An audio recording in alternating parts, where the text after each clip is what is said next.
you need to be able to prove to people that you are better than the AI output.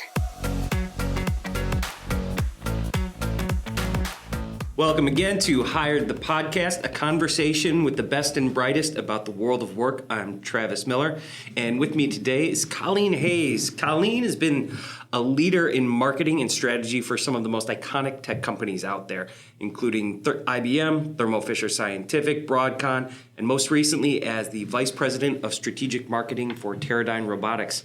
Colleen, how you doing today? It's great to be here with you. I'm excited to be here. Yeah, I'm excited to have you here. So I recently left Teradyne Robotics, and what have you been up to since then? I've heard some interesting things. Yeah, it's been a recent change for me. And during this time where I'm looking for a full-time job, I've had the opportunity to meet with a lot of people I've worked with before and doing some strategic work for them. Right now, I'm doing a little bit of consulting as I look for that next position. And I'm really excited to talk to you because to be able to get a firsthand perspective from somebody, proverbially speaking, in the trenches, that's able to see what the actual landscape is like.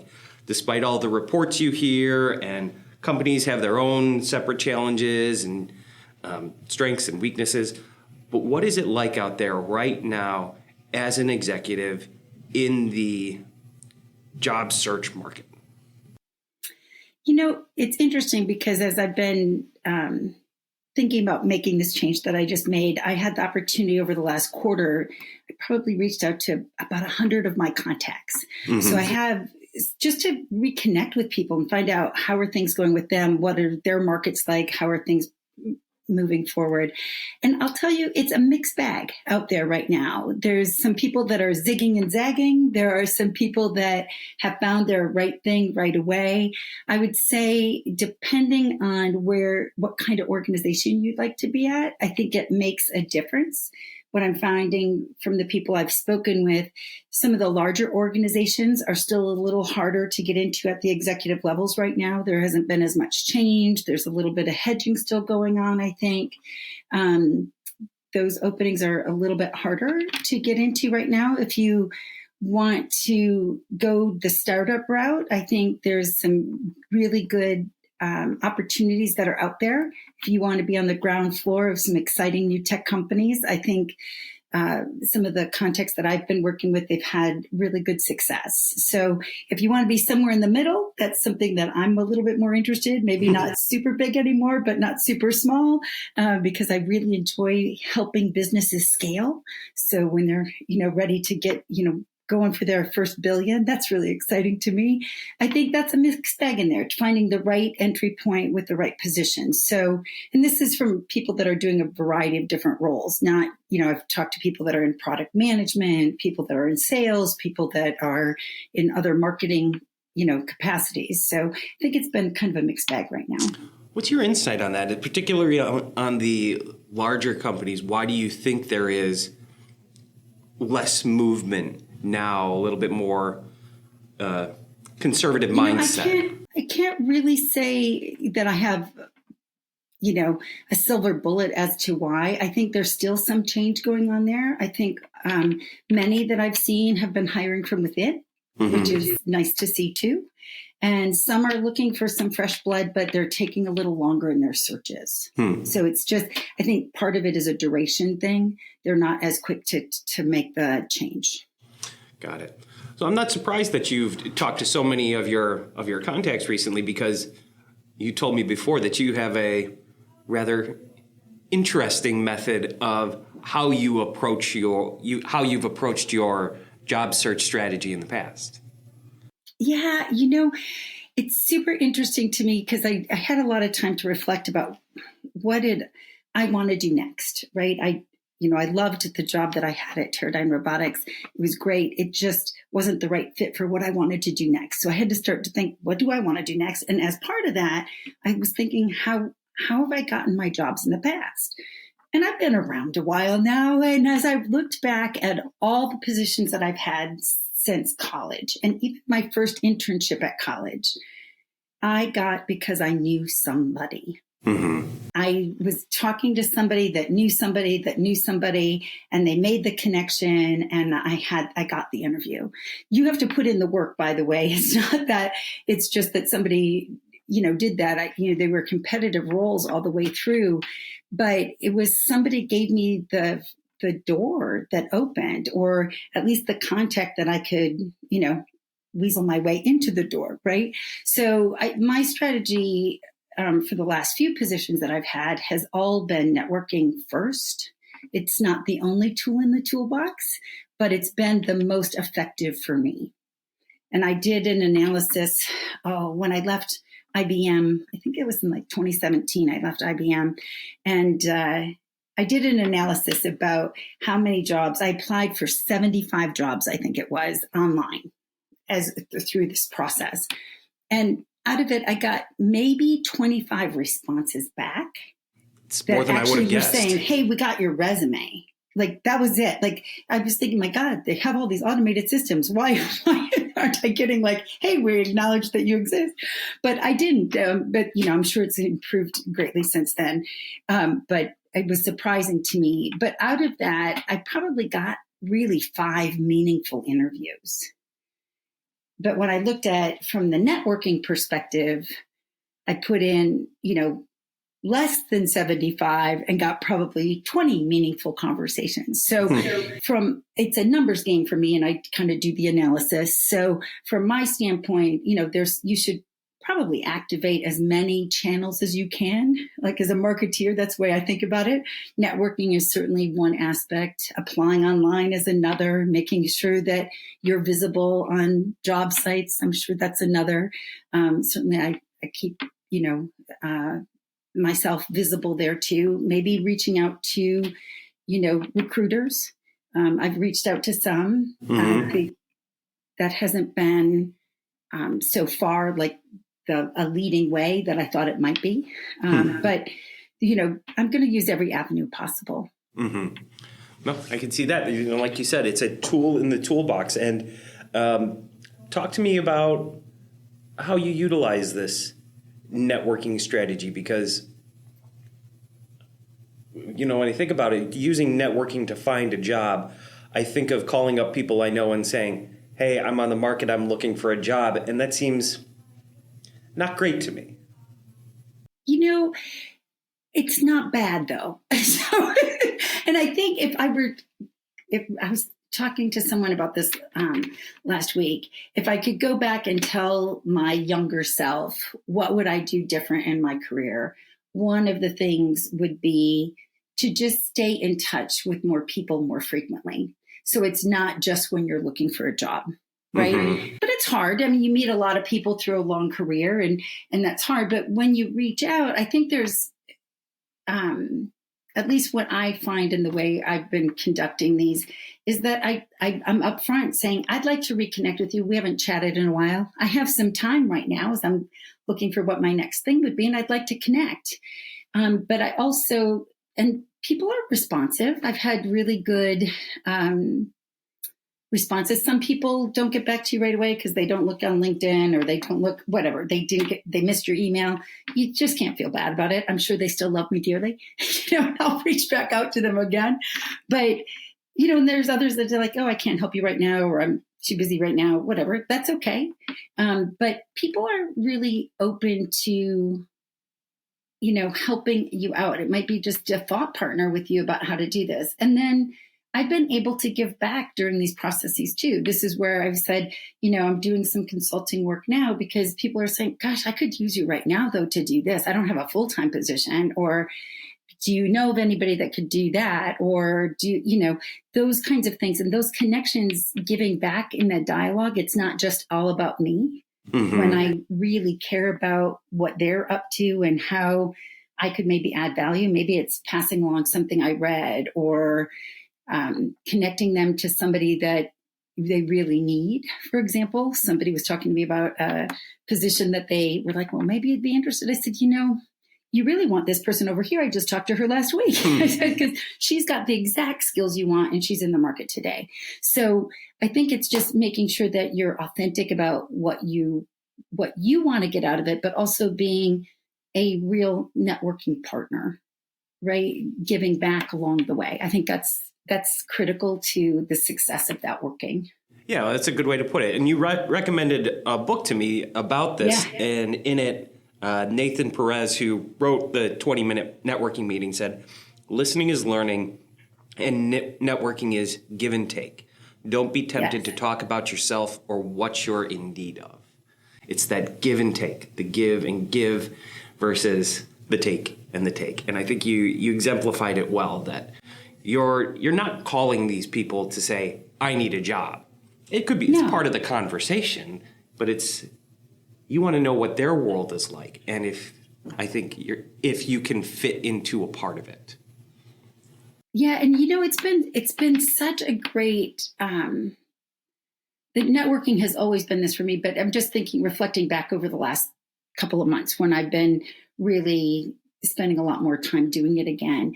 I have been invited to learn more about AI with some of the biggest AI leaders in the market because I'm interested in, and they know I'm interested, and I have some time I can go do that. So I can go listen to speakers that I wouldn't have been looking for or thinking about. I offered back speaking things, so where I can maybe lend a hand and speak at a college or something like that too, where somebody's like, oh, this would be really helpful for me. I've got a graduate class that I'm working with. Could you come in and speak for a while? Sure, I can give some real life perspective to something like that. So it's certainly opening my eyes to some of the other things that are happening. I am a aspiring tech nerd, I guess. I'm not a technical person, but I love how technology and science are changing the world in which we live. So keeping up with that has been something that I've always been doing, but now I get to do it in a deeper way. During these networking, I'm learning a lot. People are recommending books for me to read and, places to go. So I think it is that learning part. What's been the most interesting thing that you've learned with this opportunity that you have right now?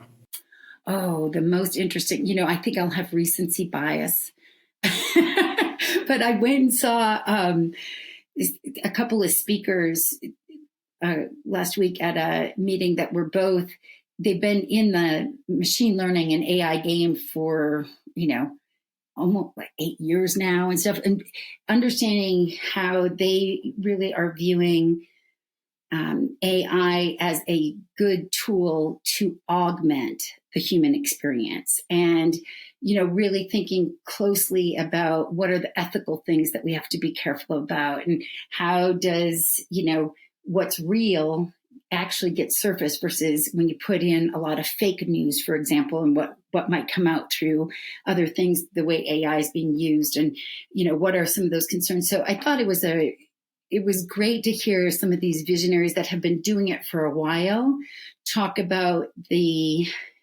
fact that it is a great tool to help productivity and to help creativity, but it's augmenting the human experience and making us better. And it's kind of like the machines were to the Industrial Revolution, right? The farmer now has a good piece of equipment, or the person in the factory isn't doing everything by hand. They've got some machines to work with. Now, as humans, as a knowledge worker, we have some additional tools that we can work with. But it also had that, what do we need to be careful about as we move into this? And it's happening so quickly. Mm-hmm. So I guess that's my biggest learning of the last week or so. What do you see? What do you see as the most dramatic shift that AI is going to have on the marketing industry and people working in the marketing industry?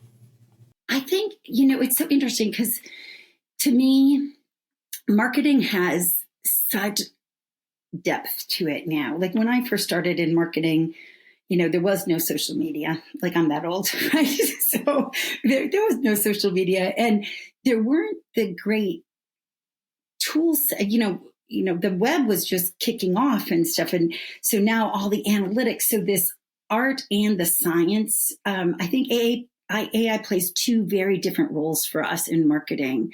One, it can really help us analyze a lot of our data sets and get better understanding about our customers and how they're reacting to our messages, and how different channels are performing, and it can give us it can help accelerate even the social listening about what are the real reactions. And before that would take a service to do those things for you, we can get more of that more quickly.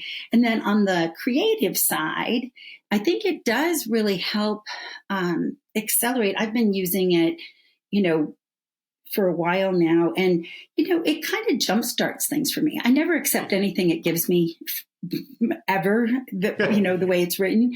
And I don't think as marketers, we probably should, because we should have a unique value proposition to everything we communicate. And so if you're taking something verbatim that's coming out, that's been through a whole bunch of other things, it's hard pressed to say, is it really unique and authentic to your brand or to you as a person, for example? Either way, I think that that's an incredible tool, though, that can help people accelerate. Oh, could I try the positioning this way? What if, or how would that relate to other things in the market that you wouldn't necessarily think of? Right. And you could kind of test those things and say, how would it feed it back? So I think it's a great enabler for marketing, both on the analytics side and on the creative side.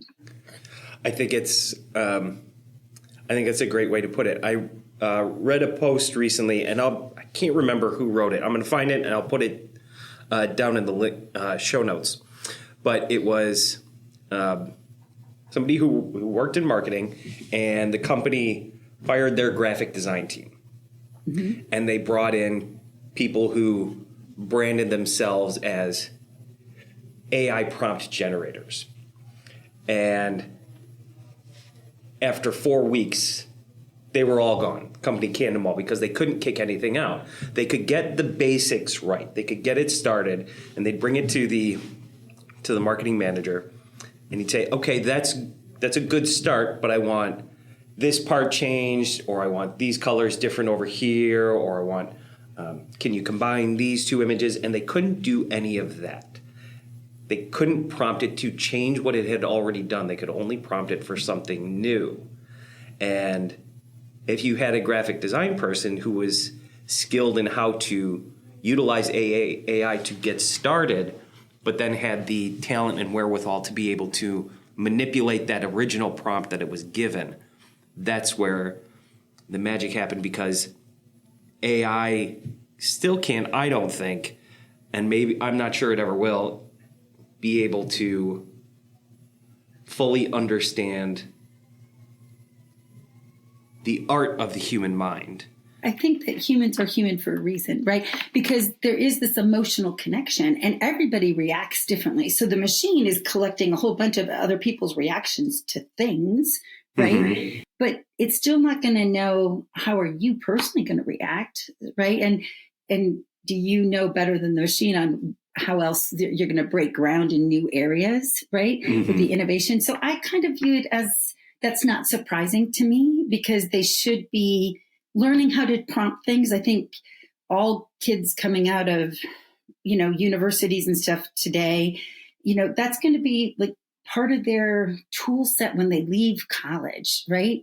It's going to be just as important of knowing the grammar. It's going to be, how do I do the right prompts? And then how do I take what it gives me and use my own critical thinking? And I think that's one of the things that,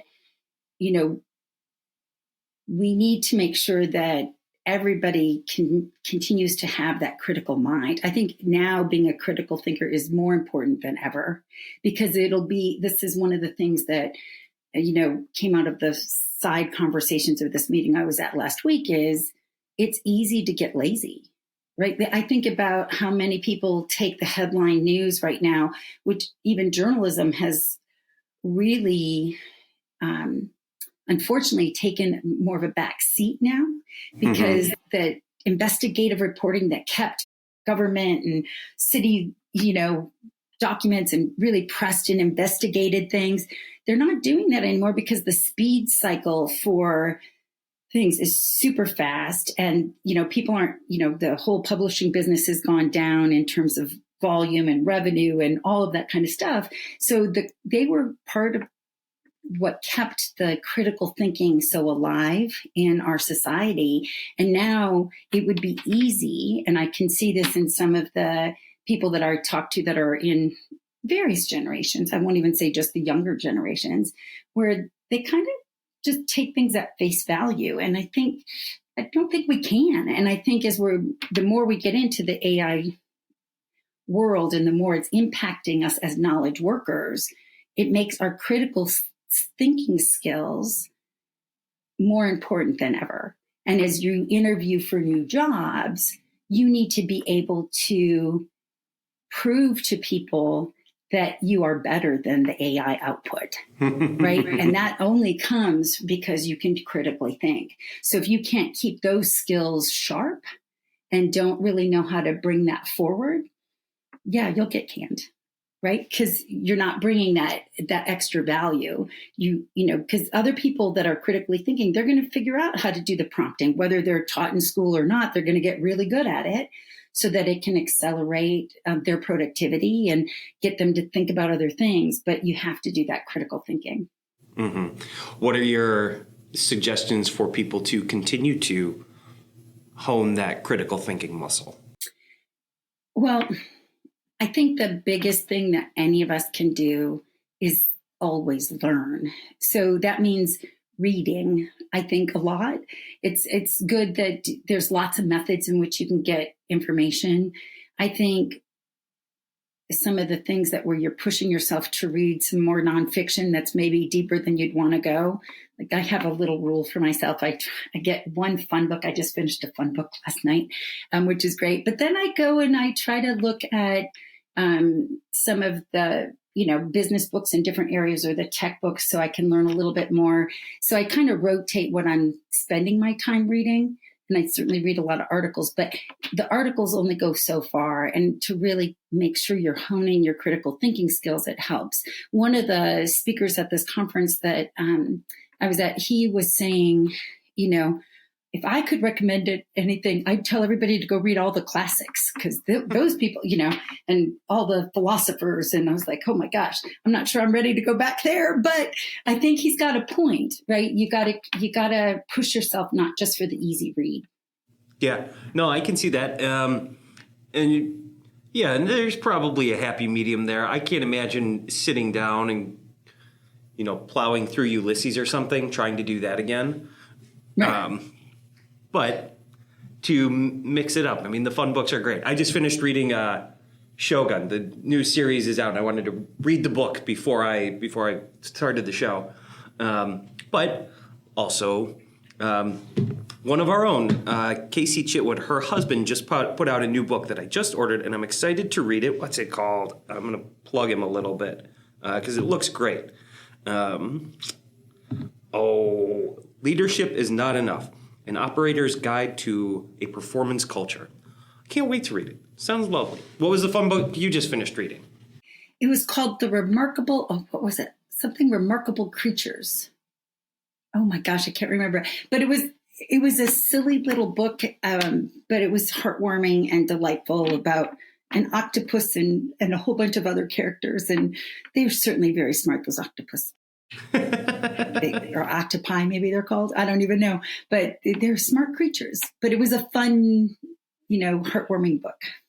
I think that sounds great, and I think that's part of learning. That's part of keeping those critical skills sharp. And I think with a lot of people, it's not that they're lazy about it, but it's so easy to get sucked into a monoculture where you latch onto an idea and you just find reinforcing evidence that continues to enhance that idea to the point where all other ideas that aren't that idea are wrong.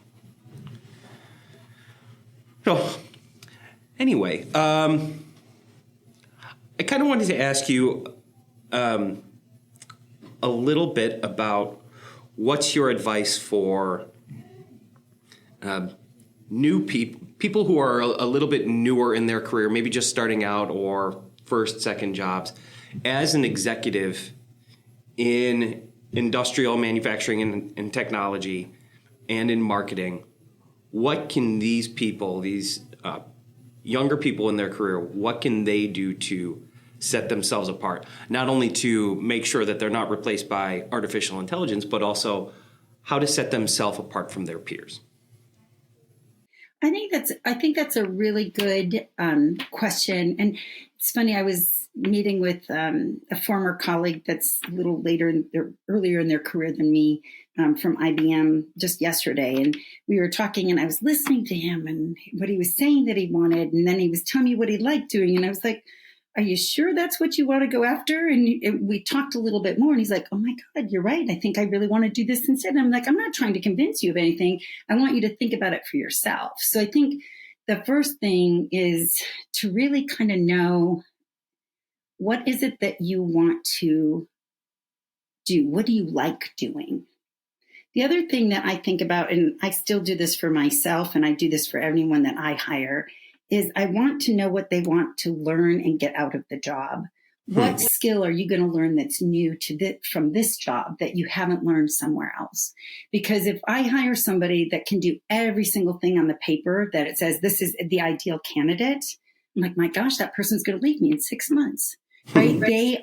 They're going to know everything. They're going to get bored. And I want high performers. High performers are always going to keep learning and doing. And I want those people to come in hungry enough to learn.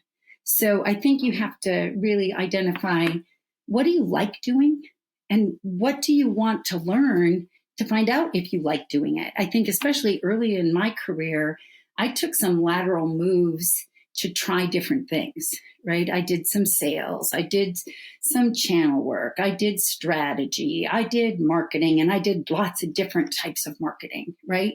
I think I've done almost all of them at some point to find out what do I love doing and what do I not like doing? And I think that's important. And I think early in your career you can be pretty good at a lot of things if you put the muscle into it and say, I'm going to, for this year or 2 years, I'm going to learn how to be really great at, market intelligence and how to read all these analyst reports, how to synthesize them and be really great at it. And it might not be something you want to do long term, but you're going to get really good in understanding a part of the business or something. So I think being open to not just a straight career path to go somewhere, but more around, what are you interested in? And what is it that you like to do every day?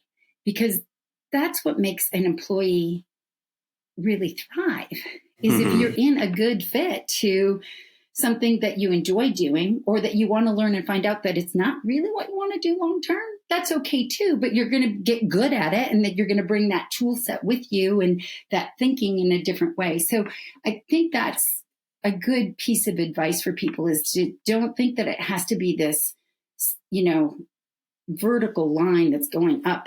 I don't think that's a good way to think about it. I think about it as more about your own personal growth and about where you can build upon your strengths that you already have. Because I think that's a really helpful thing to think about. What am I good at?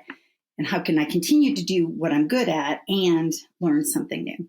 And to me, that would be an important fit. It's like that silly little graphic that I see on LinkedIn every 4 or 5 days. What people think success looks like, what success actually looks like. Yeah.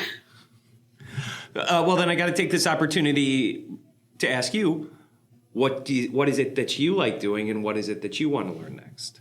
Oh, that's so nice of you to ask. I've had a lot of time to reflect on this. I should just jot back a little bit further, if you don't mind. I'm going to segue back to something earlier in my career that I did, even though it was late in my career. I went back to graduate school after I got into a strategy job, and everybody on my strategy team had an MBA from a really great school, and they all had these frameworks and all this stuff that I could do. I just didn't know that they existed, right? Like I had to go think about it. And so I went back to graduate school, and I was thinking when I left there, I was like, now I'll really know what I want to do. And I walked out thinking, oh my gosh, I'm doing what I love. Like I walked out knowing a whole bunch. We looked at tons of different case studies, kinds of businesses. And I was like, you know what I really like doing? I like doing B2B marketing. And I like doing it in the context of complex things where science and technology really are together. And that really excited me because I thought I was probably going to leave and, go do some B2C, thing, or, maybe go the GM track. And then I decided after I did a couple operation rotation things in class, I was like, wow, yeah, I could do it, but wouldn't like to do it every day. So I think that's something. And now that I'm reflecting about where I want to go now, I actually love the full range of marketing strategy, thinking about where are the headlights, where should this business go, being more of not just the demand generation part of it, but I also like the execution. How do you bring that strategy to life through the organization? And that is really exciting to me, that intersection of strategy and execution. So I want to do that as a chief marketing officer at, a company that's trying to scale and wants to be that first billion, go for their second billion, right around that space, because that's where I think there's a lot of room to think about how do we, take what we've done so well to get us to this point, and what do we do to really bring that customer insight in and help us develop the right execution strategy. Because I did a lot of, what do you call that? Advising. When I worked at IBM, I led the startup and entrepreneur program. So I had the opportunity to meet with startups all over. And I would never do technology. I had a team of really great technology guys that would do the technology advising, but I would do go-to-market advising for them. And, the thing that always stunned me is they all thought they had the best technology. But there's a lot of great technology out there, but it doesn't always win. And it doesn't win not because the technology is not good. Sometimes they have better technology, but they didn't have the right go-to-market approach at the right time for their customers. So that's why I think that part of the scale-up thing is kind of fun, right? Trying to figure out what do we need to do right now to take advantage of what's happening in the market. Yeah, if you have the best technology, it doesn't matter if nobody knows about it. Yeah, that's true too. Yeah. Well, that's where you come in. That's where marketing comes in. You may have the best technology, but you need somebody to tell people how great it is. Exactly. And get them to think that they really need it, right? And they might really need it and just not know that they do, or think, oh, what I have is good enough. But is good enough really good enough? Depends. Sometimes yes, sometimes no. Yeah. So this is something that I'm really curious about.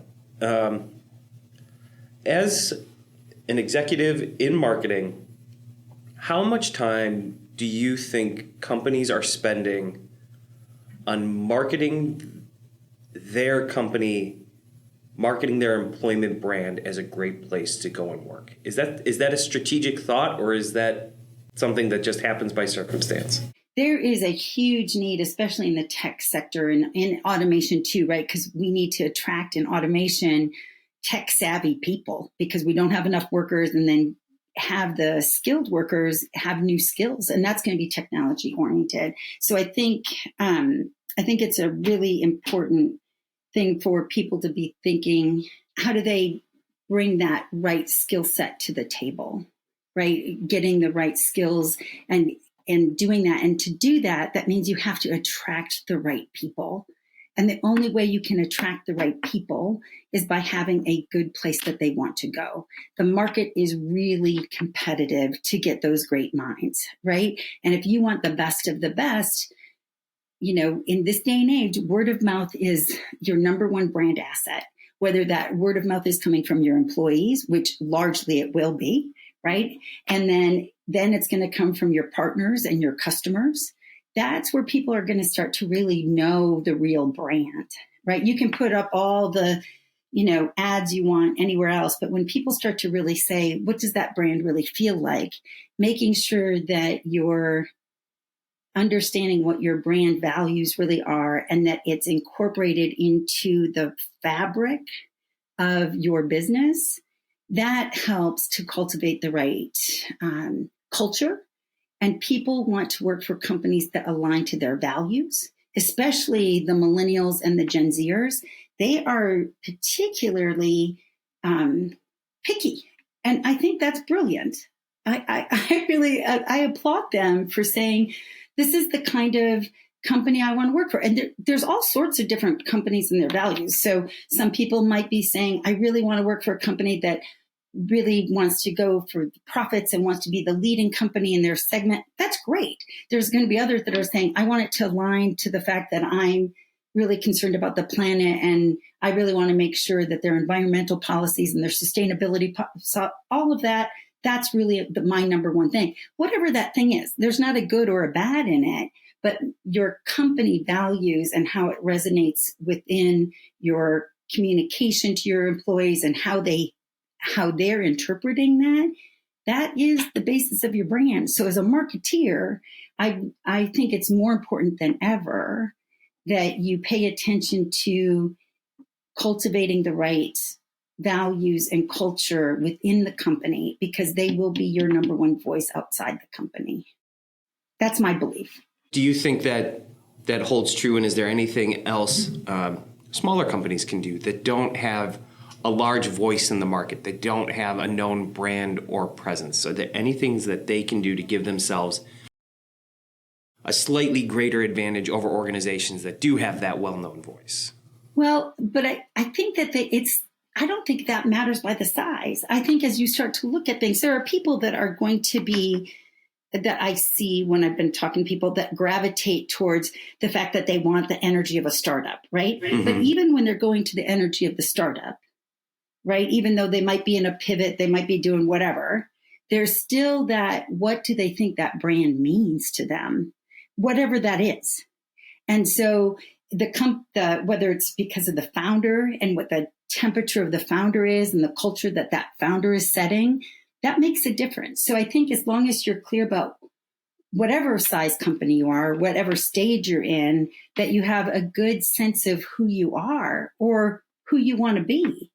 Because there is a point with, most companies, especially if they're going from a startup to a scale up to a big company, and anytime there's an executive change, it does give you an opportunity to rethink what kind of company do we aspire to be next? What does that look like? What does that vision mean for us?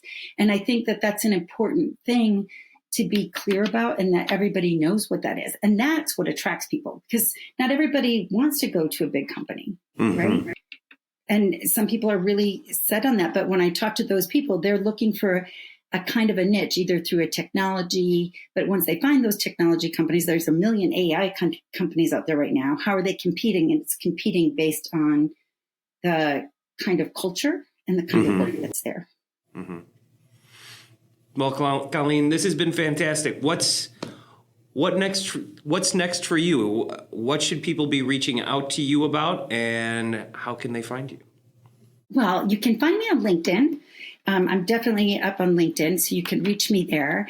And from my standpoint, I am looking for my next role, but I'm also looking to meet interesting people that, in this guise of the networking that we were talking about, that, if there's something that I can learn from them or I can help them along the way, I welcome those conversations too. If I can help another colleague along the way, I think it's a great thing. But for me personally, I'm looking to get that next chief marketing officer role in a scale-up kind of company. Exciting. Well, Colleen Hayes, thank you so much. Big thank you to our producer, Noah Cuff. This has been Hired the Podcast, and we'll talk to you all soon.